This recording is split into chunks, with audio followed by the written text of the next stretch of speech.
మెల్కీసెదెకు క్రమం చొప్పున నీవు నిరంతరము యాజకుడవయ్యును అని యెహోవా ప్రమాణం చేస్తున్నాడు, ఆయన మాట తప్పనివాడు. 110వ కీర్తనలో 4వ వచనంలో కీర్తనకారుడు చెప్తున్నాడు, అబ్రహాము మెల్కీసెదెకుని ఎదుర్కొన్నవాడు.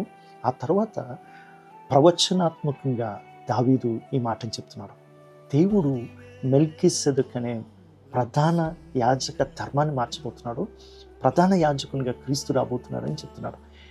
ఎందుకు ఈ మాటను ప్రస్తావిస్తున్నాడంటే, ఈ క్రమము ఎందుకు తెలుసుకోవాలి, క్రీస్తుని మెల్కీసెదెకుగా ఎందుకు మనం చూడాలి అని అంటే, హెబ్రీయులకు రాసిన పత్రికలో 5వ అధ్యాయంలో అంటాడు, ఆయన నిత్య రక్షణకు కారకుడయ్యాడో.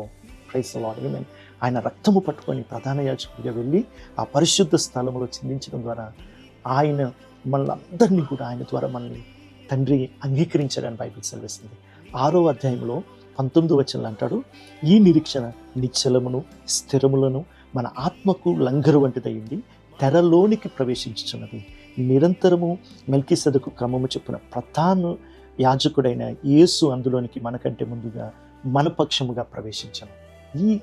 ఈ యొక్క ప్రత్యక్షత మన ఆత్మకు లంగరు వంటిదంట. కదలని ఒక స్థితిని ఈ యొక్క ప్రధాన యాజకుడు వచ్చిన క్రీస్తు మనకి ఇచ్చి ఉన్నాడు. ఆయన అంగీకరించడం ద్వారా, ఆయన దాంట్లోనికి ప్రవేశించడం ద్వారా మన పక్షంగా మనందరినీ కూడా తండ్రితో సమాధానపరిచాడు.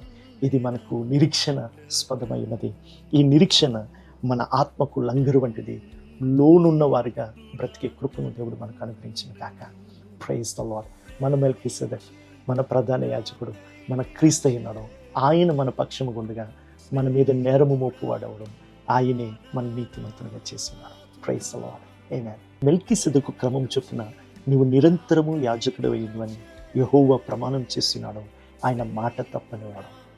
110వ కీర్తనలో 4వ వచనంలో కీర్తనకారుడు చెప్తున్నాడు, అబ్రహాము మెల్కీసెదెకుని ఎదుర్కొన్నవాడు. ఆ తర్వాత ప్రవచనాత్మకంగా దావీదు ఈ మాటను చెప్తున్నాడు. దేవుడు మెల్కీసెదెకు అనే ప్రధాన యాజక ధర్మాన్ని మార్చబోతున్నాడు, ప్రధాన యాజకునిగా క్రీస్తు రాబోతున్నాడని చెప్తున్నాడు. ఎందుకు ఈ మాటను ప్రస్తావిస్తున్నాడంటే, ఈ క్రమం